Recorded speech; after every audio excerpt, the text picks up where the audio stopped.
Vegetarian diet does lead to a more peaceful nature. Swami Mukundananda, vegetarian. We now invite you to watch the next part of Supreme Master Ching Hai's message entitled The Story of Mahakasyapa, Vegan, Part 7 of 10 on Between Master and Disciples, given in English on July 14th, 2024.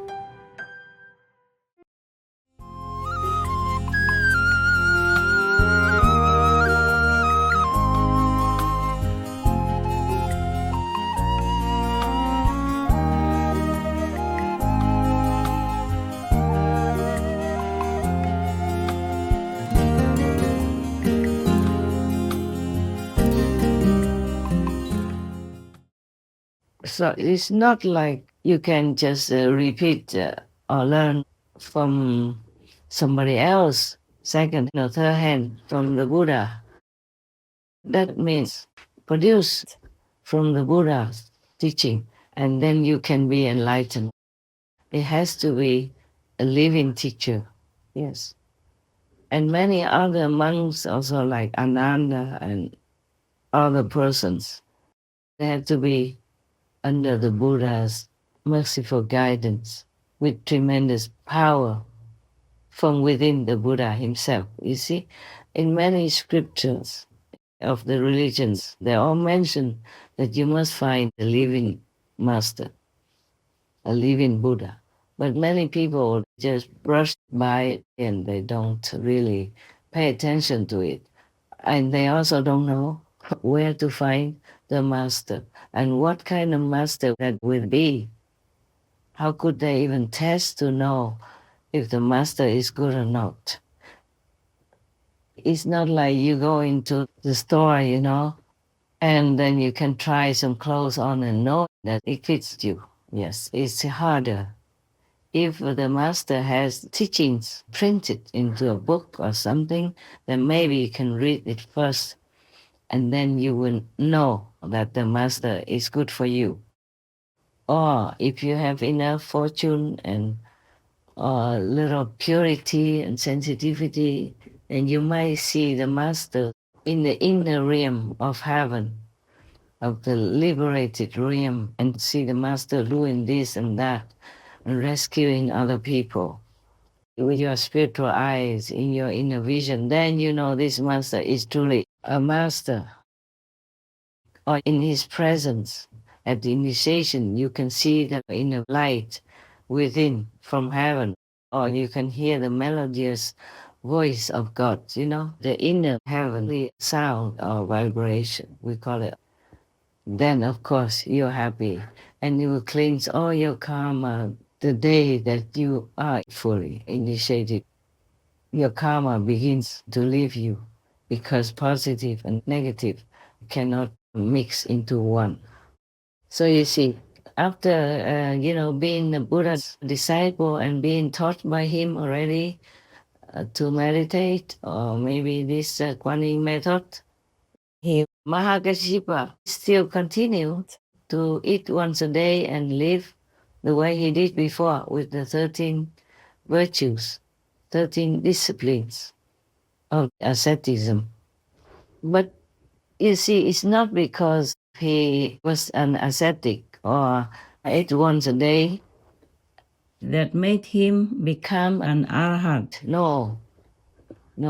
Even if you eat 3 meals a day, you can still become an arhat if you meet the Buddha, the great Buddha like Shakyamuni Buddha. Yes. And if you don't eat fish people on Friday, or you eat animal people, meat instead, or you don't pray a lot, or you never knew what spiritual practice was before. But if you meet a great master like Lord Jesus, then of course you will be enlightened and you will reach your own sainthood after. Depends on how little karma you have already and how is your purity, how your sincerity, which will lead you forward and upward. Many monks of Shakyamuni Buddha at that time ate once a day, and maybe drank some fruit or vegetable juice in the afternoon. Yes, the Buddha allows that. But it doesn't mean because they ate once a day or they went out begging, that's why they became Buddha. No, no. It was because they had a great master, the Buddha, the living master, who imparted to them good spiritual practice of meditation. It's not that you force yourself into asceticism, then you become Buddha. It's not like that. Whether you do or not do asceticism, you still can become a saint if you have a master who imparts to you the right way. Because he doesn't just impart to you the right way or even a mantra, but he imparts to you also his energy to support you, to uplift you, just like a blood transfusion, until you become well on your own, which in this Dharma ending time is rather more difficult than in the Buddha's time. But we can make it, and we have made it up to now. We still can continue to make it. And we will not leave the suffering people or beings as long as we're still alive. We try, even though it's hard, it's heavy karma. And there's all kinds of restrictions and limitations. For example, how I live my life now, it's like imprisonment. I can't even walk out, go even just a few hundred meters for a walk or anything like that, you know.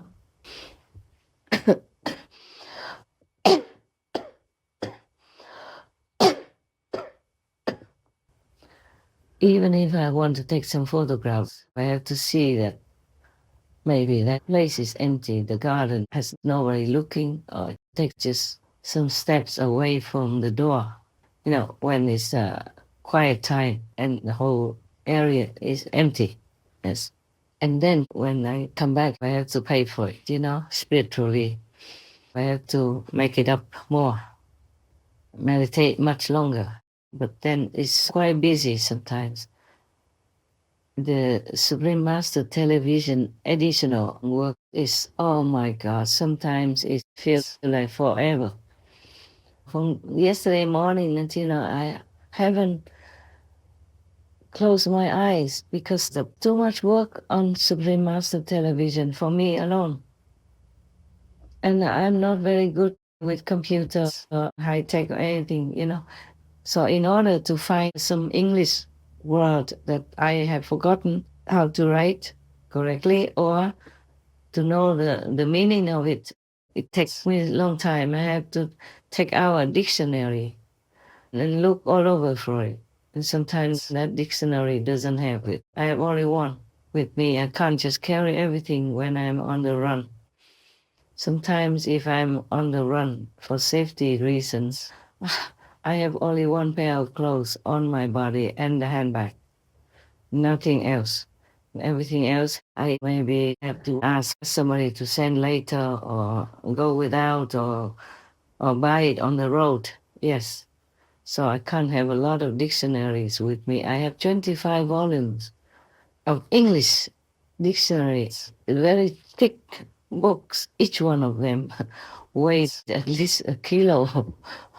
And it's very thick and very big, but I can't just take them everywhere with me. I took them sometimes before to different countries, but I can't afford to anymore. That was those times when I still lived with people. I still came out and saw you in a retreat or saw you daily, you know, when you visited. But now I'm just in house arrest, volunteer house arrest. Can't go anywhere. Can't do much. I'm not complaining, okay? I'm just telling you some corner of my life because you wanted to know. You see, whoever you want to be your master should have a lineage of transmission of power. And if you're lucky, you find a master, even if he's a monk or she's not a nun, but she has the lineage of enlightenment within her being from her master, then you might be able to see her real master, his own master, Or maybe he himself is a master. The lineage of enlightenment doesn't always stay in one religious order.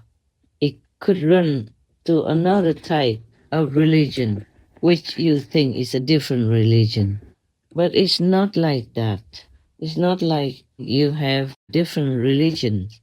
Just like how Shakyamuni Buddha was an enlightened master, great enlightened master, and he transmitted his spiritual lineage to his close disciples. And these close disciples branched out and taught others, whoever came to them in their time. And there was even 10 of them, and they took turns. Or maybe they had only one leader of monks at the time who did all the transmission initiations. And later, when that monk passed away and went to Nirvana, then the next one would continue as a successor, and the next one, all the way from the Buddha until Rahula. Rahula is his son, yes, the 10th successor. We don't know where that lineage, where that spiritual bloodline has gone to. For example, when the Buddha was alive, he initiated people of many different religious backgrounds. So he probably had Brahman disciples or Muslim disciples or any other, old traditional religion.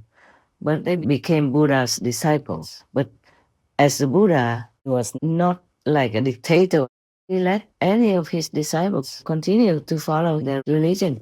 Just like in our initiation condition, I said that you continue to follow your religion and do whatever you do with the ritual of your religion.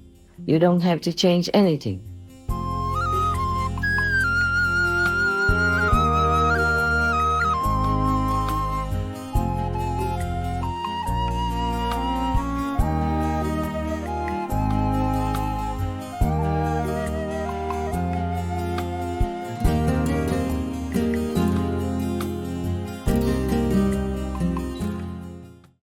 Supreme Master Ching Hai, vegan, is a world-renowned spiritual teacher, humanitarian, and artist. To learn more about her compassionate life and teachings, please visit suprememastertv.com/master.